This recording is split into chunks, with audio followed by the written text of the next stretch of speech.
नमस्कार सांग मैंने आपण को समस्त को होलीर बहुत बहुत शुभेच्छा एवं शुभकामना।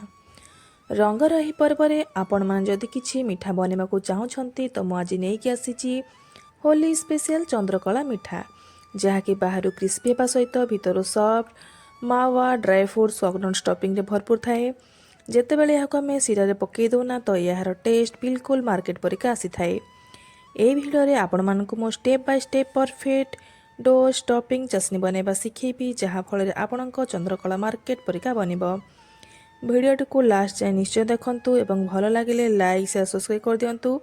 आउ जदि फेसबुक देखु ताहले फॉलो तो निश्चय करंतु। तो चलतु सांग मैंने आम आउ डेरी न करी आम रेसिपी स्टार्ट करवा।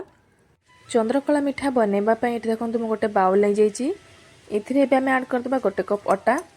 एक्चुअली ट्रेडिशनल वे चंद्रकला मिठाटी मैदारे बनी थाए किंतु मुझे हेल्दी दृष्टि जेहेतु मैदा को आभोड करुँ तो ये अटा को नहीं आपण मैंने चाहिए अटा जगह मैदा को नहीं पारे। एथिरे आम गोटे कप अटा नहीं जावा। तापर टेस्ट को बालांस करने गोटे पिंच लुण को ऐड करदे 2 चम्मच घी को ऐड करदे। घी ऐड करने द्वारा मिठारे बहुत बढ़िया क्रिस्पीनेस आनी थाए। आपण मैंने चाहिए घी जगार जेकोसी बिना फ्लेवरफुल वाला ऑयल यूज करें।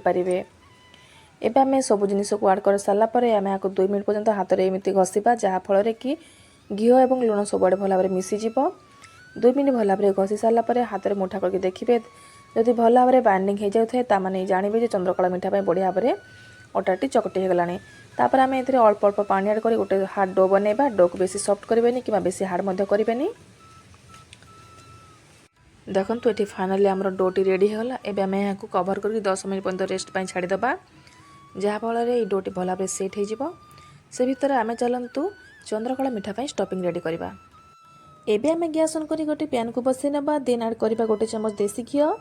घी मेल्ट होला परे ऐड करवा किछि ड्राई फ्रुट्स जेपरिक काजू किशमिश आलमंड किछि समय रोस्ट करवा परे देन ऐड करवा 2 चम्मच सुजी किछि देसी कटेड coconut taste sugar and 4 teaspoon full milk powder. Actually ये मुझे खोआ जगह ऐड करी मिल्क पाउडर आपण मान खोआ कि मावा अच्छे ऐड करेंगे बहुत बड़ा टेस्ट आनी थाए। एक्चुअली ट्रेडिशनल वे तो चंद्रकला स्टफिंग ड्राई फ्रुट्स और मावे ही बनी थाए। ये देखो फाइनाली रेडी होगला आमर चंद्रकलार स्टफिंग बहुत बढ़िया भाव में। आपण मानक ए भीतर जोड़ा पसंद न स्किप करेंगे। ये नड़िया और सुजी पूरा ऑप्शनल अच्छी। मिठा बनवाई तो ये आमर डो और स्टफिंग रेडी होगला। नेक्स्ट आम बनवा चाशनी। चाशनी बनवाई देखो मुझे गोटे छोट साइज बाउल बसई नहीं आम ऐड करदे गोटे कप पानी और गोटे कप चीनी। चीनी और पानी क्वांटिटी सामान रहिले सीराटी परफेक्ट बनी थाए। मेजरमेंट सामान रहिले सीरा प्रस्तुत होगा बेसी समय लगी न थाए। सीरा भल बास्ना आसा देखो ये मुझे गोटे गुजराती को ऐड कर नहीं। देखो सीरा फुटवा स्टार्ट हो गला। हाथ में देखिए जब हाथ को चिपचिपा लगुच गोटे तार आसवा जानवे सीराटी रेडी होगला। से स्टेज रे गैस फ्लेम को अफ करने ठंडा है आउ टे मोटा हो जाए। अधिका मोटा जब तार आसवा करदे ताहले ये मिठा भितर को चाशनी ऑब्जर्व करें ना। आपण मैंने चाहिए सीरा पर ठंडा हेले मोटा न होगापाई ये गोटे फल लेंबू को चिपुड़ी पारे। एबे तो सीरा रेडी होगला।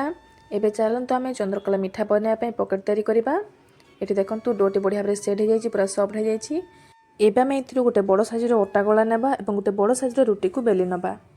आपण मैंने चाहिए छोट छोट साइजर पूरी गुड़ाक बेलिकी बनई पारे किंतु गोटे गोटे कर बनवा द्वारा टाइम वेस्ट होता है। तो आम एकाथर गोटे बड़ साइजर रुटी बेले नेबा। तापर आम ग्लास रे कट करके मिठार सेप देदबा।